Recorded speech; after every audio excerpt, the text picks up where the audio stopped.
ಇನ್ನು CM DK Shivakumar CM ಆಗಿ ಪ್ರಮಾಣ ವಚನ ಸ್ವೀಕರಿಸಿ ನಾಳೆಗೆ ಬರೋಬ್ಬರಿ 2 ತಿಂಗಳು ಆದರೂ ಕ್ಯಾಬಿನೆಟ್ ವಿಸ್ತರಣೆ ಕಗ್ಗಂಟಾಗಿಯೇ ಉಳಿದಿತ್ತು. ಮುಖ್ಯಮಂತ್ರಿ ಡಿಕೆ ಶಿವಕುಮಾರ್, ಮಾಜಿ ಸಿಎಂ ಸಿದ್ದರಾಮಯ್ಯ, ಕೆಪಿಸಿಸಿ ಅಧ್ಯಕ್ಷ ಬಿಕೆ ಹರಿಪ್ರಸಾದ್ ದಿಲ್ಲಿ, ಬೆಂಗಳೂರು ಅಂತ ಓಡಾಡಿದ್ದೇ ಬಂತು. ಆದರೂ ಪಟ್ಟಿ ಫೈನಲ್ ಆಗಿರಲಿಲ್ಲ. ಇದೀಗ ಕ್ಲೈಮ್ಯಾಕ್ಸ್ಗೆ ಕೌಂಟ್ ಡೌನ್ ಶುರುವಾಗಿದೆ.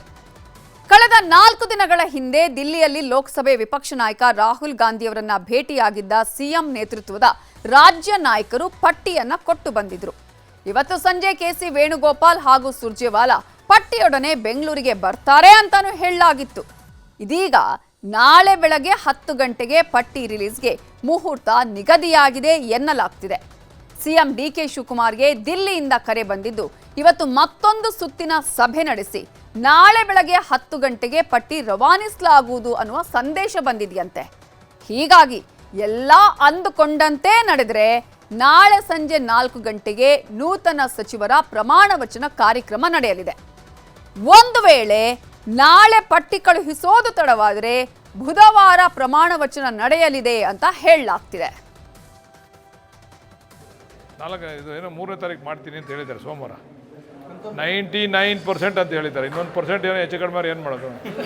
ಏನಾರ ಭೂಕಂಪ ಗೀಕಂಪ ಆಗಿ 99% ಅಂತ ಹೇಳವ್ರೆ.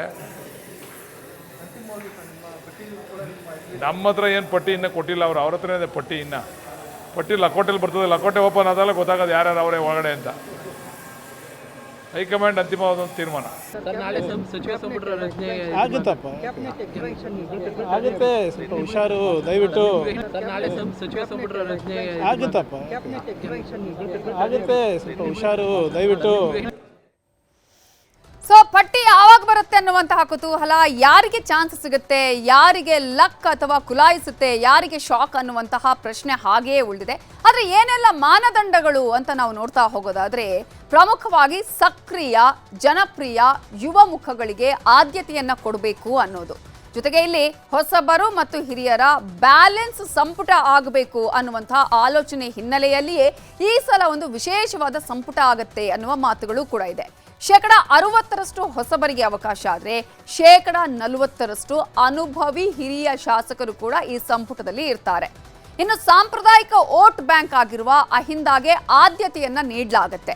ಪ್ರಮುಖವಾಗಿ ಪ್ರಾದೇಶಿಕ ಸಮತೋಲನದ ಸೂತ್ರದ ಪಾಲನೆ ಕೂಡ ಮಾಡಬೇಕಾಗತ್ತೆ. ಇಲ್ಲಿ ಆ ಮಾನದಂಡವನ್ನ ಇಟ್ಟುಕೊಂಡು ಆಯ್ಕೆ ಕೂಡ ಇರುವಂಥದ್ದು. ಜೊತೆಗೆ 2 ಮಹಿಳಾ ಶಾಸಕರಿಗೆ ಈ ಸಲ ಅವಕಾಶ ಸಿಗುವ ಸಾಧ್ಯತೆ ಇದೆ. ಏನಾಗುತ್ತೆ ಅನ್ನೋದು ಗೊತ್ತಾಗುತ್ತೆ. ಸೊ ಸಿಎಂ ಮತ್ತು ಮಾಜಿ ಸಿಎಂ ಬಣಗಳ ಬ್ಯಾಲೆನ್ಸ್ ಕೂಡ ಇಲ್ಲಿ ಆಗಬೇಕಾಗಿದೆ. ಒಂದು ಡಿಕೆ ಶಿವಕುಮಾರ್ ಮತ್ತೊಂದು ಸಿದ್ದರಾಮಯ್ಯ ಅವರ ಬಣಗಳ ನಡುವೆ ಬ್ಯಾಲೆನ್ಸ್ ಮಾಡಬೇಕಾಗಿರೋದು ದೊಡ್ಡ ಚಾಲೆಂಜ್. ಕಾರ್ಯವೈಖರಿ, ಜನಪ್ರಿಯತೆ, ಕ್ಲೀನ್ ಇಮೇಜ್ ಇರುವಂತಹ ಶಾಸಕರಿಗೂ ಕೂಡ ಇಲ್ಲಿ ಆಯ್ಕೆ ಆಗುವಂತಹ ಚಾನ್ಸಸ್ ಇದೆ. ಸ್ಥಳೀಯ ಸಂಸ್ಥೆಗಳನ್ನ ಮುಂದೆ ಚುನಾವಣೆ ಬರುತ್ತಲ್ಲ, ಅಲ್ಲಿ ಗೆಲ್ಲಿಸುವ ಸಾಮರ್ಥ್ಯ ಇರಬೇಕು. ಅಂಥವರನ್ನ ಕೂಡ ಈ ಸಲ ಸಚಿವ ಸಂಪುಟಕ್ಕೆ ಸೇರಿಸಿಕೊಳ್ಳುವ ಸಾಧ್ಯತೆಗಳಿದೆ. ವಿಧಾನ ಪರಿಷತ್ ಸದಸ್ಯರಿಗೂ ಸೀಮಿತ ಕೋಟಾವನ್ನ ಕೂಡ ಇಡಲಾಗಿದೆ. ಯಾರ್ಯಾರಿಗೆ ಸಿಗತ್ತೆ ಈ ಸಲ ಅವಕಾಶ, ಯಾರ್ಯಾರು ಮಿಸ್ ಮಾಡ್ಕೊಳ್ತಾರೆ, ಆ ನಂತರ ಏನಾಗತ್ತೆ, 18 ಸ್ಥಾನಗಳ 20 ಸ್ಥಾನಗಳನ್ನು ಭರ್ತಿ ಮಾಡ್ತಾರಾ, ಹೀಗೆಲ್ಲ ಕುತೂಹಲ ಕೂಡ ಇದೆ. ಇನ್ನು ರಾಜ್ಯ, ದೇಶ, ವಿದೇಶಕ್ಕೆ ಸಂಬಂಧಪಟ್ಟಂತಹ ಪ್ರಮುಖ ಸುದ್ದಿಯನ್ನ ನೋಡೋಣ. ಬಿಹಾರದ ಪಕ್ಷೇತರ ಸಂಸದ ಪಪ್ಪು ಯಾದವ್ ಮೇಲೆ ಹಲ್ಲೆಗೆ ಯತ್ನ ನಡೆದಿದೆ. ದೆಹಲಿಯ ನಿವಾಸದಲ್ಲಿ ಪ್ರೆಸ್ ಮೀಟ್ ಮಾಡುವಾಗ ಪಪ್ಪು ಯಾದವ್ ಕಡೆ ಚೂರಿ ಶೂ ಎಸೆಯಲಾಗಿದೆ. ಫೈಜಾಬಾದ್ ಮೂಲದ ಸುಮಿತ್ ಅನ್ನುವಾತನಿಂದ ಹಲ್ಲೆಯ ಯತ್ನವಾಗಿದೆ. ಶ್ರೀರಾಮನ ಹುಂಡಿ ಕಳ್ಳತನದ ಬಗ್ಗೆ ಸಂಸತ್ ಆವರಣದಲ್ಲಿ ವಿಭಿನ್ನ ಪ್ರತಿಭಟನೆ ಮಾಡಿದ್ದಕ್ಕಾಗಿ ಈ ಹಲ್ಲೆಯ ಪ್ರಯತ್ನ ನಡೆದಿದೆ. ನಾಳೆಯ ಸಂಸತ್ ಕಲಾಪಗಳಲ್ಲೂ ಪಪ್ಪು ಯಾದವ್ ಪ್ರತಿಭಟನೆ ಬಗ್ಗೆಯೇ ಜೋರು ಗಲಾಟೆಯಾಗುವ ಸಾಧ್ಯತೆಗಳಿವೆ. ಮೊನ್ನೆ ಸಂಸತ್ ಆವರಣದ ಪ್ರತಿಭಟನೆ ಸಂಬಂಧ ಪಪ್ಪು ಯಾದವ್ ಹಾಗೂ ರಾಹುಲ್ ಗಾಂಧಿ ವಿರುದ್ಧ ಈಗಾಗಲೇ ಎಫ್ಐಆರ್ ದಾಖಲಾಗಿದೆ. ಇದೀಗ ಪಪ್ಪು ದಾಳಿಯನ್ನ ಇಟ್ಟುಕೊಂಡು ಪ್ರತಿಪಕ್ಷಗಳು ಸರ್ಕಾರಕ್ಕೆ ಬಿಸಿ ಮುಟ್ಟಿಸಲಿವೆ. ರಾಜ್ಯಾದ್ಯಂತ ಪೊಲೀಸ್ ಕಾನ್ಸ್ಟೇಬಲ್ ಹುದ್ದೆಗಳಿಗೆ ಪರೀಕ್ಷೆಗಳು ನಡೆದವು. ವಿಜಯಪುರ ಜಿಲ್ಲೆ ತಿಕೋಟಾದ ಶಾರದಾಂಬ ಪಿಯು ಕಾಲೇಜಲ್ಲಿ ಗೊಂದಲ ಉಂಟಾಯಿತು. ಪ್ರಶ್ನೆ ಪತ್ರಿಕೆ ಅರ್ಧ ಗಂಟೆ ತಡವಾಗಿ ಕೊಟ್ಟ ಆರೋಪ ಮಾಡಿದ ಅಭ್ಯರ್ಥಿಗಳು ಗೇಟ್ ಮುರಿದು ತಮ್ಮ ಆಕ್ರೋಶವನ್ನ ಹೊರಹಾಕಿದರು. ಹಾಸನದಲ್ಲೂ OMR ಶೀಟ್ ಅದಲು ಬದಲಾಗಿ ಗೊಂದಲ ಉಂಟಾಯಿತು. ಸರ್ಕಾರಿ ಬಾಲಕಿಯರ ಪದವಿ ಪೂರ್ವ ಕಾಲೇಜು ಗಂಧದ ಕೋಟೆಯಲ್ಲಿ ಪರೀಕ್ಷಾ ಕೇಂದ್ರದಿಂದ ಹೊರಬಂದ ಅಭ್ಯರ್ಥಿಗಳು ಪ್ರಶ್ನೆಯನ್ನ ಮಾಡಿದ್ರು. ಜಿಲ್ಲಾಧಿಕಾರಿ ಲತಾ ಕುಮಾರಿ ಅಲ್ಲಿಗೆ ಭೇಟಿ ಕೊಟ್ಟರು. ಸಮಸ್ಯೆಗಳಿಗೆ ಪರಿಹಾರವನ್ನ ಸೂಚಿಸಿದ್ರು.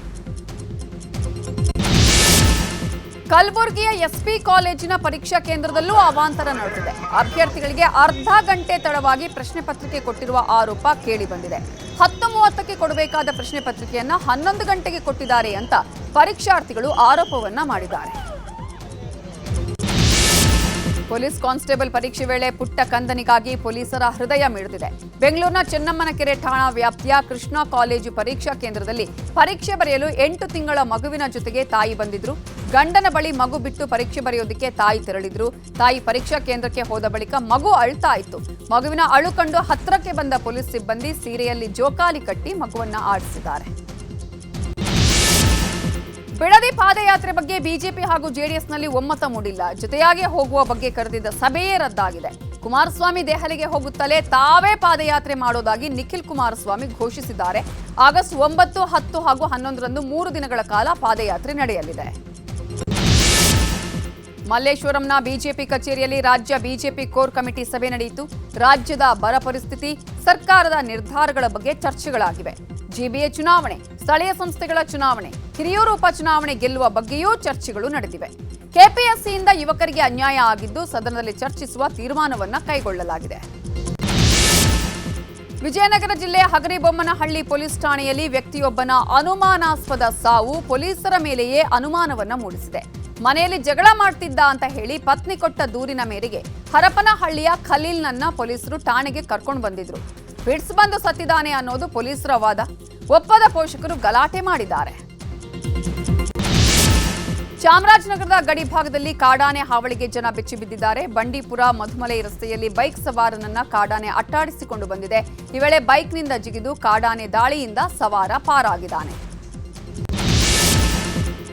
ಆನ್ಲೈನ್ ಫುಡ್ ಡೆಲಿವರಿ ಸ್ವಿಗ್ಗಿ ವಿರುದ್ಧ ಬೆಂಗಳೂರಿನ ಹೋಟೆಲ್ ಮಾಲೀಕರು ಆಕ್ರೋಶವನ್ನ ವ್ಯಕ್ತಪಡಿಸಿದ್ದಾರೆ. ಕಮಿಷನ್, ಡಿಸ್ಕೌಂಟ್, ವಿವಿಧ ಕಡಿತಗಳ ಸಂಬಂಧ ಚರ್ಚೆಗೆ ಮೀಟಿಂಗ್ ಕರೆಯುವಂತೆ ಸ್ವಿಗ್ಗಿ ಸಿಇಒಗೆ ಹೋಟೆಲ್ ಮಾಲೀಕರು ಆಗ್ರಹವನ್ನ ಮಾಡಿದ್ದಾರೆ. ಮುಖ್ಯಮಂತ್ರಿ ಡಿಕೆ ಶಿವಕುಮಾರ್ ಕರೆದಿದ್ದ ಸರ್ವಪಕ್ಷ ಸಭೆಗೆ ಅನಾರೋಗ್ಯದ ಕಾರಣಕ್ಕೆ ದೇವೇಗೌಡರು ಬಂದಿರಲಿಲ್ಲ. ಬದಲಾಗಿ ಡಿಕೆ ಶಿವಕುಮಾರ್ಗೆ ಪತ್ರ ಬರೆದಿದ್ದ ದೇವೇಗೌಡರು ರಾಜ್ಯದ ಜನ, ರೈತರ ಪರ ನಿರ್ಣಯಗಳು ಆಗ್ಲಿ, ಕರ್ನಾಟಕಕ್ಕೆ ಅನ್ಯಾಯ ಆಗದಂತೆ ಕಾನೂನು ಹೋರಾಟದ ರೂಪುರೇಷೆಗಳಾಗ್ಲಿ ಅನ್ನುವ ಸಲಹೆ ಕೊಟ್ಟಿದ್ರು. ರಾಜ್ಯ ಸರ್ಕಾರದ ಪರವಾಗೇ ನಿಲ್ಲುವುದಾಗಿಯೂ ದೇವೇಗೌಡರು ತಮ್ಮ ಪತ್ರದಲ್ಲಿ ಉಲ್ಲೇಖ ಮಾಡಿದ್ರು. ಕರ್ನಾಟಕದಲ್ಲಿ ಆದಂತೆಯೇ ತಮಿಳುನಾಡಿನಲ್ಲಿಯೂ ಸರ್ವಪಕ್ಷ ಸಭೆಯ ಕೂಗು ಕೇಳಿದೆ. ಡಿಎಂಕೆ, ಎಐಎಡಿಎಂಕೆ ಶಾಸಕರು ವಿಜಯ್ ಸರ್ಕಾರದ ಮೇಲೆ ಒತ್ತಡ ಹೇರುತ್ತಿದ್ದಾರೆ. ಆದರೆ ಸದ್ಯದ ಪರಿಸ್ಥಿತಿಯಲ್ಲಿ ಸರ್ವಪಕ್ಷ ಸಭೆಯ ಅಗತ್ಯ ಇಲ್ಲ ಅಂತ ಹೇಳಿದೆ ವಿಜಯ್ ಸರ್ಕಾರ. ತಮಿಳುನಾಡಿನ ರೈತರು ಕಾವೇರಿ ನೀರಿಗಾಗಿ ನದಿಗಿಳಿದಿದ್ದಾರೆ. ಕರ್ನಾಟಕದಿಂದ ನೀರು ಹರಿಸುವಂತೆ ಒತ್ತಾಯಿಸಿ ತಿರುಚಿರಾಪಲ್ಲಿಯಲ್ಲಿ ಪ್ರತಿಭಟನೆ ಮಾಡಿದ್ರು. ಕಾವೇರಿ ನದಿಯ ಮರಳಿನಲ್ಲೂ ಹೂತ್ಕೊಂಡು ವಿಭಿನ್ನವಾಗಿ ಪ್ರತಿಭಟಿಸಿದ್ರು. ಪ್ರಧಾನಿ ನರೇಂದ್ರ ಮೋದಿ ಅವರು ನಶಾಮುಕ್ತ ಸಂಕಲ್ಪ ಅಭಿಯಾನಕ್ಕೆ ಚಾಲನೆ ಕೊಟ್ಟಿದ್ದಾರೆ. ವರ್ಚುವಲ್ ಮೂಲಕ ದೇಶವ್ಯಾಪಿ ಬೃಹತ್ ಮಾದಕ ವಸ್ತು ವಿರೋಧಿ ಜನ ಆಂದೋಲನಕ್ಕೆ ಚಾಲನೆ ನೀಡಿದ್ದಾರೆ. ಡ್ರಗ್ಸ್ ಕುರಿತು ನಮ್ಮ ಯುವಕರು ಜಾಗೃತರಾಗಬೇಕಿದೆ. ಇದಕ್ಕಾಗಿ ಯುವಜನತೆ ಪ್ರತಿಜ್ಞೆ ಮಾಡಬೇಕಿದೆ. ಉತ್ತಮ ಭಾರತ, ಸದೃಢ ಭಾರತಕ್ಕಾಗಿ ಪ್ರತಿಜ್ಞೆ ಮಾಡಿ ಅಂತ ಪ್ರಧಾನಿ ನರೇಂದ್ರ ಮೋದಿ ಕರೆ ಕೊಟ್ಟಿದ್ದಾರೆ. ಗ್ಲಾಸ್ಗೋದಲ್ಲಿ ನಡೆಯುತ್ತಿದ್ದ ಕಾಮನ್ವೆಲ್ತ್ ಗೇಮ್ಸ್ಗೆ ತೆರೆ ಬಿದ್ದಿದೆ. ಪದಕ ಪಟ್ಟಿಯಲ್ಲಿ ಆಸ್ಟ್ರೇಲಿಯಾ ಮೊದಲ ಸ್ಥಾನದಲ್ಲಿದ್ದರೆ ಇಂಗ್ಲೆಂಡ್ ಮತ್ತು ಕೆನಡಾ ನಂತರದ ಸ್ಥಾನದಲ್ಲಿವೆ. 39 ಚಿನ್ನ ಗಳಿಸುವ ಮೂಲಕ ಭಾರತ 4ನೇ ಸ್ಥಾನವನ್ನ ಪಡೆದಿದೆ. ಬಿಗ್ ಬಾಸ್ ಸೀಸನ್ 13ರ ಪ್ರೋಮೋ ರಿಲೀಸ್ ಆಗಿದೆ. ಹೊಸ ಲುಕ್ನಲ್ಲಿ ಬಾದ್ಶಾ, ಕಿಚ್ಚ ಸುದೀಪ್ ಎಂಟ್ರಿ ಕೊಡುವ ಪ್ರೋಮೋ ರಿಲೀಸ್ ಆಗಿದೆ. 12 ಒಂದು ಲೆಕ್ಕ, ಸೀಸನ್ 13 ಬೇರೆನೇ ಲೆಕ್ಕ ಅನ್ನುವ ವಾಯ್ಸ್ ಎಲ್ಲರೂ ಕೂಡ ಆಕ್ಷೇಪಣೆಯಾಗಿದೆ.